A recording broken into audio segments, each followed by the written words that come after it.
महंगाई, बेरोजगारी, भ्रष्टाचार, ये 3 मुद्दा मैं 79 में पढ़ रहा था, तभी से इलाहाबाद हर जगह चल रहा था। मैं बुढ़ा हो गया, ये 3 मुद्दे अभी आप खड़े हैं। अब महंगाई के साथ 5 रुपए किलो आलू, आप क्या किसान को मार डालेंगे? क्या बात कर रहे हैं? 10 रुपए किलो टमाटर। मोदी जी करते हैं, फेंकते हैं, उसी तरह ये भी फेंक रहे हैं। मोदी की गारंटी है, गारंटी है, हाँ? जनता की गारंटी है। मोदी की गारंटी नहीं, जो जनता की गारंटी, मोदी जी जाएंगे। रामलहर में बीजेपी पूरी तरीके से पार हो रही है। ये सब मुद्दाएं सब नगड़ है उसके आगे। विकास विकास तो चल हो रहा है। ये मुद्दा चल रहा है 79 से। जब मैं छात्र था उस समय, तो उस समय मुद्दा चल रहा था कि 3 मुद्दा। मैं बुढ़ा हो गया, मुद्दा खत्म नहीं हुआ। महंगाई, बेरोजगारी, भ्रष्टाचार, ये 3 मुद्दा मैं 79 में पढ़ रहा था, तभी से इलाहाबाद हर जगह चल रहा था। मैं बुढ़ा हो गया, ये 3 मुद्दे अभी आप खड़े हैं। 2024 लोकसभा चुनाव को लेकर जौनपुर में क्या है माहौल, इसको लेकर खास बातचीत प्राइम न्यूज करेगी और जानने का प्रयास करेगी कि 2024 में किसकी सरकार बनेगी। फिलहाल हमारे साथ जिस तरीके से जौनपुर की जनता है, हम बात करने का प्रयास करते हैं और जानने का प्रयास करेंगे इस बार 2024 में किस तरीके के जमीनी मुद्दे रहेंगे, किस तरह के जमीनी मुद्दे रहेंगे। विकास, इसमें देखो विकास का मुद्दा रहेगा। क्या किस तरीके से देख रहे हैं सरकार जी 2024 के लोकसभा चुनाव? 2024 के चुनाव को हम बहुत ही स्पष्ट रूप से देख रहे हैं कि पिछले 2 टर्म से मोदी सरकार ने जितने भी काम किए हैं, कोई विपक्ष के पास हमारी समझ से कोई मुद्दा ही नहीं रह गया है इलेक्शन में। और हमारे माननीय सांसद बीपी सरोज जी, हमारे मछली शहर के सांसद, उन्होंने इतना विकास किया है हमारे क्षेत्र में कि किसी तरफ कोई कमी ही नहीं रह गई है। जो कि हम लोग की जौनपुर से मिर्ज़ापुर की जो सड़क मेन मार्ग है, वो हम बचपन से देखते आ रहे हैं, कभी गड्ढा मुक्त नहीं हुई।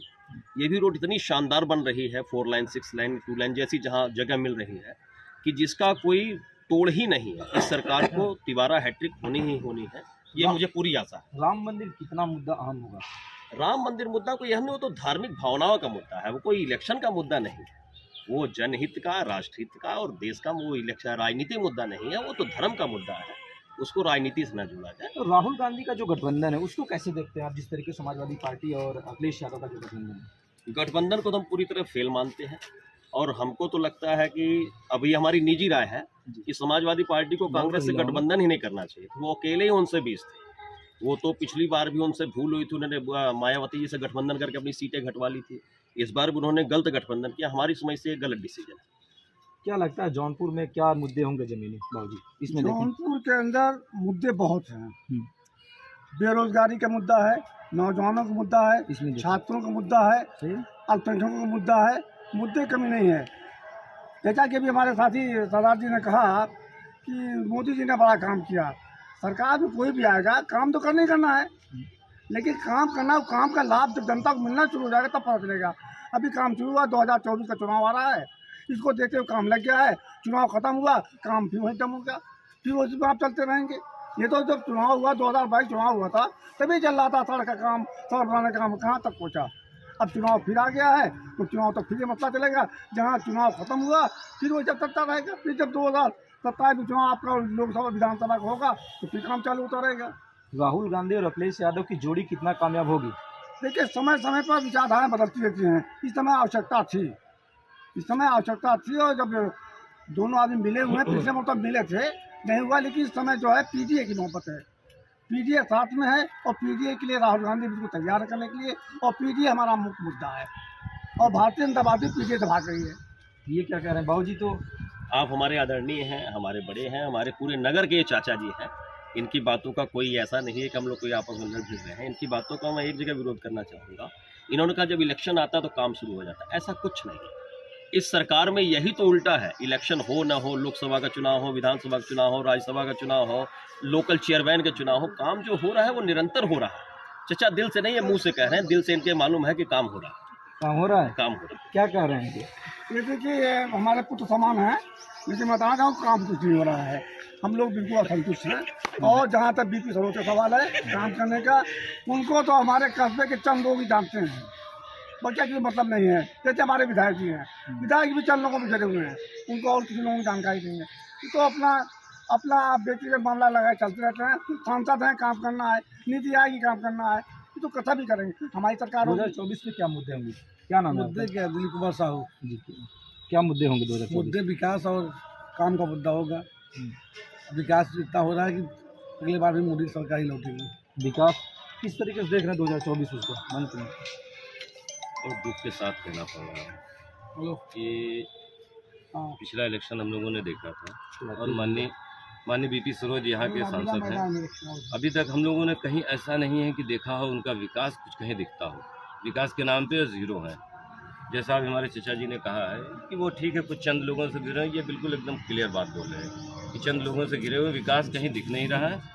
और रहा सवाल 2024 जो इलेक्शन है, इलेक्शन में मैं यही कहना चाहूँगा पीडीए बढ़ चढ़ कर इस बार इलेक्शन में जो है इसका नतीजा निकलेगा, ये मेरा कहना है। जौनपुर के मुद्दे क्या हैं? ओवर ब्रिज हो गए, तमाम जो मेडिकल कॉलेज, उसको कैसे देखते हैं आप?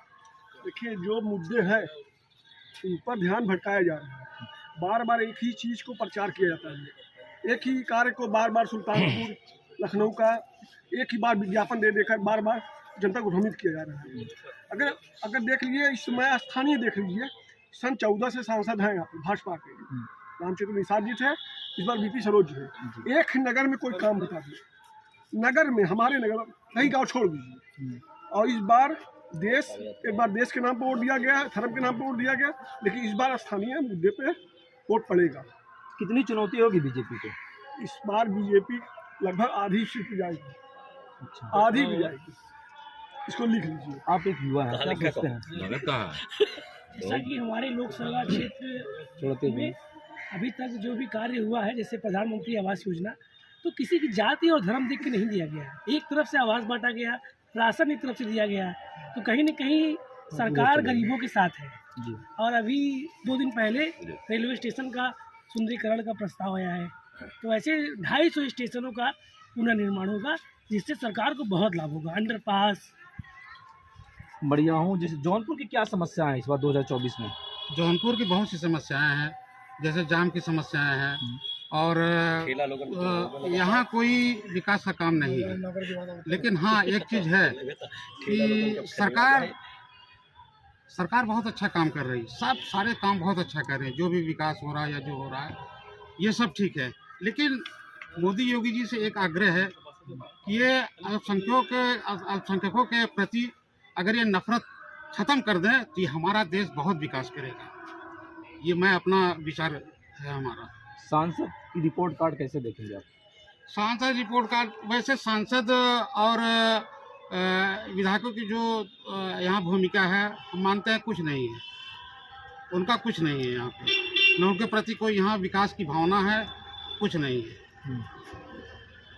कितनी चुनौती देख रहे हैं 2024 में? अगर देखा जाए जो तमाम समस्याएं हैं, जो वादे किए गए, तो पूरा हुए हैं? वादे अब इलेक्शन के बाद चुनाव जीतकर जब सांसद ये विधायक आते हैं, मुझे नहीं लगता कि आर.के. पटेल जी यहाँ के वर्तमान में विधायक हैं और वर्तमान में अभी हमारे सांसद बीपी सरोज जी है। बीपी सरोज जी ने ऐसा नहीं, कहीं मैं उनका पूरे नगर में, हम लोग नगर के निवासी है इसलिए नगर का ज़्यादा बता पाए, नगर में कोई ऐसा विकास काम नहीं हुआ। और ये इन लोगों की वजह से दिक्कत तो आएगी, इलेक्शन में दिक्कत होना है, क्योंकि जनता भी अब समझदार हो चुकी है। वोट देना है तो सिर्फ भड़काऊ भाषण दे के उस पर वोट दिया जाए, ऐसा नहीं है। अब विकास के नाम पे वोट पड़ेगा, लोगों को जो है भ्रमित न किया जाए और आने वाला समय बताएगा। क्या देख रहे हैं 2024 में?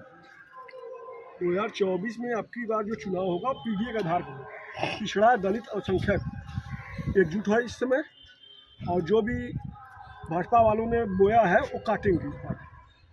देखिए, ये जौनपुर की जनता है, लगातार हमारे साथ जुड़े हैं और तमाम मुद्दों पर अपनी बात को रख रहे हैं। एक बार फिर जुड़ेंगे, जो वादे थे 2014-2019 को कितनी पूरे हो पाए और 2024 में क्या चुनौती होगी? मैं 100% कहूँगा कि वादे पूरे हुए हैं। कोई भी, हमारे सब सीनियर खड़े हैं, कोई एक बता दे जो वादा रहा हो और न पूरा हुआ हो, चाहे वो आपका आवास का रहा हो। अच्छा ठीक है, क्या कहना चाह रहे हैं आप? नगर में रोडवेज का कहा गया था कि मनिहाव में रोडवेज बस अड्डा का निर्माण होगा, 10 साल हो गए। रामचंद्र निषाद जी ने भी कहा, इन्होंने भी कहा, कई मंत्रियों ने कहा, घोषणा किया कि मनिहाव में नगर में रोडवेज आज तक नहीं हुआ। जमीन तक नहीं ढूंढ पा रहे हैं लोग, आज तक जमीन भी नहीं ढूंढ पा रहे हैं। रोडवेज का कोई निर्माण का कार्य कहीं पता नहीं चल रहा है और कह रहे हैं विकास कार्य हुआ है। केवल मोदी के नाम पे कब तक चुनाव जीतेंगे ये लोग? एक बार, 2 बार, बार मोदी के नाम पे चुनाव लेंगे। मोदी जी केवल बनास का विकास कर रहे हैं, हाईवे का निर्माण कर रहे हैं, गाँव घर गली की सड़कें देखिए, गली की सड़कें खराब है, गांव की सड़कें खराब है, जो आउट एरिया है केवल हाईवे का निर्माण हुआ है, बस हाईवे है। वो भी हाईवे 2 साल में ही गड्ढा हो जा रहा है। जो अखिलेश यादव जी के कार्यकाल में बना है, वहाँ पर देख लें, कांग्रेस के कार्यकाल में बना है, वहाँ पर आप गिलास में पानी लेके जाएंगे, छलकेगा नहीं, गाड़ी में बैठे रहेंगे। ये क्या कह रहे हैं सरदार जी? देखिए जिस तरीके से इनका दावा है कि समाजवादी पार्टी ने काम किया, हमारे प्रिय मित्र अनिल निगम जी को मैं फिर याद कराना चाहूँगा कि जो बाजार की गलियाँ हैं ये विधायक और सांसद जी के कोटे में नहीं, नगर पंचायत के अधीन आती है। और जितनी भी सड़कें हैं, मैं भाई साहब से निवेदन करूँगा ये एक बार समय निकाल कर पूरे नगर का, पूरे आउटर का चारों तरफ भ्रमण करें और देखें कि कौन सी रोड नहीं बनी है, चाहे वो छोटे से 2 घर के गांव में भी जाती हो, वो रोड भी अब गड्ढा मुक्त हो चुकी है। और अगर कोई एकाग्र रहेगी तो उस पर आप देखेंगे काम लगा हुआ है। ऐसा नहीं कि कोई रोड गड्ढा मुक्त और छूटी, काम लगा हो उस पर, इस वजह से छूटी होगी, नहीं तो सारे चहुमुर्खे रोड। और जो उन्होंने कहा उसके लिए डिपो के लिए 10 साल से तो गड्ढा ही था। हाँ बोले डिपो के लिए 10 साल से तो गड्ढा ही था। डिपो के लिए भाई 10 साल से गड्ढा ही गड्ढा है। अब फिर आप काम दिखा रहे हैं, बता दीजिए 1 साल पहले क्या हाल था जौनपुर का, और 9 साल पहले क्या था, 5 साल पहले का। आज भी वही हाल है, बन ही रहा है, अभी तक बन ही रहा। भदोही की स्थिति भी वैसे थी, अभी तक बन ही रहा। 10 साल में इतना बहुत बड़ा काम भाई हो गया। साहब 40 साल में जो सड़क गड्ढों से मुक्त नहीं हुई, वो जौनपुर से मिर्जापुर और 10 साल रोड में गड्ढा मुक्त हो रही है। और ये 6 लेन सड़क बन रही है। घर का एक नल लगवाने में 5 दिन लग जाते हैं। ये 4 लेन सड़क बननी है। हमारे माननीय अपने प्रिय मित्र से मैं कहूँगा थोड़ा इसमें 2-4-6 महीने का और धैर्य रखें। इस सड़क पे हाथ में नहीं, हम लोग सर पे गिलास रख के चलेंगे तो भी पानी नहीं छलकेगा। इसकी जिम्मेदारी मैं लेता हूँ। तो चुनाव आ गया तो काम ऐसे दिखा रहे हैं, चुनाव बीत जाएगा फिर काम रुक जाएगा। ऐसा कुछ नहीं है माननीय हमारे बड़े भाई जी, ऐसा कुछ नहीं दावा है मेरा। है। इसके पहले विधानसभा चुनाव बहुत जोर शोर से काम लगा था। विधानसभा चुनाव बहुत जोर शोर से काम लगा, लगता है बन ही जाएगा अभी, लेकिन बना नहीं, फिर रुक गया, फिर इसे ही हाल होगा। भाई साहब को मैं याद कराना चाहूंगा, काम ये विधानसभा के बाद लगा है। माननीय सांसद जी और विधायक जी के अथक प्रयासों से लगा है। ये विधानसभा चुनाव के बाद काम लगा है। भाई साहब डेट देख लें कि विधानसभा चुनाव कब था और सड़क का काम कब लगा है। अरे डेट तो रामचंद्र निषाद जी ने भी दिया था, वन विभाग द्वारा कुछ डेट तो उन्होंने दिया था। उसमें बहुत उसमें अड़चन आते हैं, कहते हैं वन विभाग नहीं दे रहा है, ये नहीं दे रहा है, इसी करके बहाना करके और फिर कहते हैं अभी को मिला है। ऐसा है देखिए जिस तरीके से अगर जौनपुर की खास बात की जाए तो जौनपुर शहर चारों तरफ रेलवे से बिछा है। या कहें अगर जौनपुर जाने के लिए जितनी समस्याएं होती हैं लोगों को, तो काफ़ी दिक्कतें होती हैं। फिर बात करने का प्रयास करेंगे जौनपुर का जो ओवरब्रिज है, तमाम चारों तरफ से बढ़ियाहों की बात करें, किराकत की बात करें, तमाम रेलवे स्टेशन है, उसको कैसे देखते हैं आप लोग? देखिए ओवरब्रिज की तो आवश्यकता हमारे बढ़ियाहों में जौनपुर में ज़्यादा है, क्योंकि हाँ आप देखते हैं जब जाम लगता है, एक आपके रानीपुरा चौराहा वाला है, एक हमारा यहाँ कस्बे वाला है, इनकी वजह कितना बड़ा जाम लगता है। हम चूँकि अभी बात कर रहे हैं अपने सांसद की, जो हमारा संसदीय क्षेत्र है, उसमें जहाँ तक सवाल है काम करने का, देखिए जैसे भी हमारे पुत्र जी ने कहा कि हमारे लोग प्रयास कर, ड्यूटी तो आपकी भाई, आप सांसद हो, आप विधायक हो, ड्यूटी तो आपको बनती है, आपको करनी करना है और हमको करवाना है। हम जब चिल्लाएंगे, हम बोलेंगे तो आप काम कराओगे। आप बिना बोले हमारे, बिना कहे हमारे कोई काम शुरू करा तो हम जानते हैं आपको। और जितना काम अभी भी चाहे मेट्रो हो, चाहे जैसा जो काम चल रहा है, कुल हमारा प्लान पहले का था, उसी प्लान पे ये काम हो रहा है। अरे प्रधानमंत्री के बगल का जिला है जौनपुर, क्यों विकास से पीछे हो रहा है? कोई विकास से पीछे नहीं है, कोई विकास से पीछे नहीं है। विकास की गंगा बह रही है, इतना विकास हुआ है। अब हम क्या कहें, चचा जी को, हमारे प्रिय मित्र को, इनको नहीं दिखाई दे रहा है, पता नहीं कौन से चश्मे से देख रहे हैं।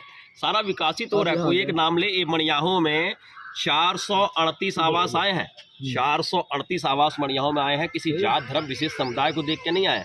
एक तरफ से जिसने आवेदन किया, जिसका उचित था, उसको आवास मिला। पीछे हमारे भाई साहब सभासद जी भी खड़े हैं, उनसे पूछ लीजिए क्या आवास देने में कोई भेदभाव हुआ? आवास देने में कमीशन लिया जा रहा है, भाजपा के लोग ले रहे हैं। मैं जो पात्र है तो उनको मिला है यार। मैं पूरा इस बात का दावा कर रहा हूं, भाजपा के लोग मिला है जो इसको प्रधानमंत्री आवास दिला रहे हैं, उसके कमीशन ले रहे हैं। क्या कर भाई? मेरा कहना है कि भाई साहब से कि मणियाहों में जो विकास हुआ उसको विकास बताए ना। ये ओवरब्रिज की इतनी जरूरत है यहाँ पे। मैं अपने बच्चों को एग्जाम दिलाने जा रहा था, एग्जाम में लेट हो गया मैं। बताइए इतनी समस्या है यहाँ की ओवरब्रिज। 5 किलो राशन देने के नाम पर वोट मांग रहे हैं, नौकरी दे नहीं रहे हैं, केवल 5 किलो राशन से काम चल जाएगा। पेपर लीक करा रहे हैं, पेपर लीक आज तक कोई पेपर हुआ ही नहीं। उत्तर प्रदेश से आइए, पेपर भरिए, मालूम पड़ जाएगा। लोग लाखों रुपये खर्चा कर रहे हैं, पहुँच रहे हैं, फिर मालूम पड़ा पेपर समाजवादी बसपा और कांग्रेस के राज में तो जूनियर हाई स्कूल तक के पेपर लीक हो जाते थे। ये तो हम लोग की योगी सरकार सख्त सरकार है कि लोगों की हिम्मत कांप जा रही है पेपर लीक कराने में। कभी लीक नहीं। और इसका भाई साहब को कहें ओवरब्रिज, छोटे छोटे दुकानदार भी मड़ियाओं निवास करते हैं जो सड़क के किनारे अपनी ठेलिया खोमचा लगा के अपना जीवन यापन और अपने बच्चों का भरण पोषण कर रहे हैं। बात करेंगे क्या क्या जैसे जिस तरह जनता है क्या करना चाहे बताइए। जैसे अभी आपने सरार जी ने कहा, एक बात कहा है ना कि सपा सरकार में छोटे छोटे वैकेंसीज लीक कर दी जाती, इन्होंने ये कहा है, बिल्कुल गलत, आधार विहीन है, इसमें कोई सच्चाई नहीं है। सिर्फ अपनी बातों को दबाने के लिए या अपने जो है कमियों को ठीक करने के लिए कि लोग समझ ना पाओ, यही किया जा रहा है। पेपर लीक हुआ, ये अभी पूरे हिंदुस्तान को मालूम है। यूपी के अंदर ये पेपर लीक हो गया है, पुलिस भर्ती वाला, और बाकी सब लगता ऐसा है कि जैसे ये 2014 के बाद ही भारत का उदय हुआ है, ऐसा दर्शाने भाजपा के लोग ऐसा ही बताने की कोशिश करते हैं। आज़ादी के बाद से लेकर आज तक कांग्रेस थी, ये अटल बिहारी वाजपेयी जी की भी सरकार थी, उसमें बाकी सारी सरकारें भी थी, विकास हुआ ऐसा नहीं। और आज मोदी जी हैं, इनका भी दायित्व बनता है, देश के प्रधानमंत्री हैं तो विकास कर रहे हैं। कोई ऐसा नहीं कि बहुत बड़ा कोई तीर मार लिया हो, ये उनका दायित्व बनता है। प्रधानमंत्री अगर वो बने हैं, जनता ने बनाए हैं, तो वो जो भी काम कर रहे हैं ठीक है, हम उसको मानते हैं। लेकिन महंगाई, बेरोजगारी, इन सब मुद्दों पर कहाँ कोई बात करता है। महंगाई पे बात होगी, एकदम होगी सर। मैं भाई साहब की एक बात अभी हमारे प्रिय मित्र कह रहे थे, उनका मैं जवाब देना चाहूँगा। उन्होंने कहा भाजपा के लोग कमीशन लेते हैं। मैं उन्हें कहूँगा तथ्यों के साथ, वो इनके मड़ियाओं नगर में कोतवाली है, वहाँ जाकर वो मुकदमा लिखा है, 2-2 सभासद नगर पंचायत यहाँ खड़े हैं, वो इसका जवाब दे कि उनके रहते कैसे भाजपा के लोग दलाली खा रहे हैं। महंगाई पे बात होगी एकदम महंगाई के साथ 5 रुपए किलो आलू, बाप क्या किसान को मार डालेंगे। क्या बात कर रहे हैं, 10 रुपए किलो टमाटर है। गलत बात। आपको यानी रेट भी पता नहीं है, अरे मेरे पुत्र आपको रेट भी नहीं मालूम है कौन सी कितने किलो है। यही है आप लोगों का। और एक बात और राहुल जी, अब पंचायत की बात मैं क्या कर रहे हैं बताएं। मतलब हमें हैरत हो रही कि लगता है सरदार जी हमारे मित्र खरीदते नहीं कुछ, आलू खाते ही नहीं, ना आलू खाते हो ना टमाटर खरीदते हो। आलू खाते ही उन्होंने नहीं। 5 रुपए किलो बता दिया। अगर खरीदते हो तो शायद सही में मालूम पड़े आपको। महंगाई है, महंगाई बहुत चरम पर है। 5 रुपए महंगाई ध्यान भटकाने के लिए मीडिया में विज्ञापन दिखाया जा रहा है। 5 मोदी रुपए की आलू बता तो रहे हैं। अरे वो कहाँ महंगाई है यार, मैंने कहा ना भाजपा के लोग कुछ भी बोल सकते हैं, 220 रुपए किलो भाजपा के लोग कुछ भी बोल सकते हैं, वो भी मोदी जी की तरह ही बोलते हैं। हैं? जिस तरह मोदी जी करते हैं, फेंकते हैं, उसी तरह ये भी फेंक रहे हैं। मोदी की गारंटी है, एकदम पूरी गारंटी है, मोदी की गारंटी है। 400 प्लस सीटें आएंगे एनडीए गठबंधन की, इसके लिए आप अस्वस्थ है और पूरी जनता अस्वस्थ है। और जितने यहाँ हमारे बड़े बुजुर्ग खड़े हैं, ये सब भी बीजेपी को ही वोट देंगे अंतरात्मा की आवाज सुन के। इस बार जनता की गारंटी है, हाँ? जनता की गारंटी है, मोदी की गारंटी नहीं, जनता की गारंटी, मोदी जी जाएंगे। क्या बात कर रहे हैं बताएं। बिल्कुल सही कहा इन्होंने, मोदी जी जो जाना है, क्योंकि जनता तैयार खड़ी है, इंतजार कर रही है कैसे चुनाव आवे, कैसे हम अपना मतदान करें। इतना त्रस्त है। लहसुन, अभी सरदार जी हमारे कहते हैं कि लहसुन 5 रुपए किलो है। लहसुन नहीं, लहसुन नहीं, आलू। लहसुन कितने किलो? क्या किलो है? 400, 300, 500 रुपए किलो लहसुन ही है, कौन सी सस्ती है। और एक बात और कहूँगा, अब पंचायत भाइयों के लिए, आप जानते हैं उर्दू मदरसा बोर्ड की मदद से तमाम उत्तर प्रदेश के अंदर आधुनिकरण में टीचर रखे जाते थे। सुनिए, आधुनिकरण में टीचर रखे जाते थे। आधुनिकरण के टीचरों का उन्होंने मानदेय रोक दिया पहले, अब उसके बाद पूरा पद ही समाप्त कर दिया। उसमें कोई नहीं, जैसे मुसलमान था, उसके अंदर तमाम हद बात के लोग थे, तमाम थे, उसको उन्होंने खत्म कर दिया, बेरोजगार कर दिया। महंगाई मुद्दा बनेगा 2024 में। बिल्कुल बिल्कुल, जैसे हमारे भाई साहब ने कहा, मतलब बिल्कुल झूठ एकदम बोल रहे हैं। जितनी बातें अब तक इन्होंने कही, देना चाहूंगा, ये कहने का मतलब हमारे कि ये बात जो उन्होंने कहा आलू 5 रुपए किलो बिक रहा है, सब यहाँ मौजूद हैं, ये सरासर सब झूठ बोल रहे हैं। ये एक विकास बता दे मड़ियाओं का, मैं इसका जवाब देना मड़ियाओं चाहूंगा। का विकास बता दे, उनसे पूछिए, जवाब दे तो। बीजेपी जवाब नहीं दे रही। अरे ये देंगे साहब, भाई साहब बता रहे हैं ना विकास हुआ है।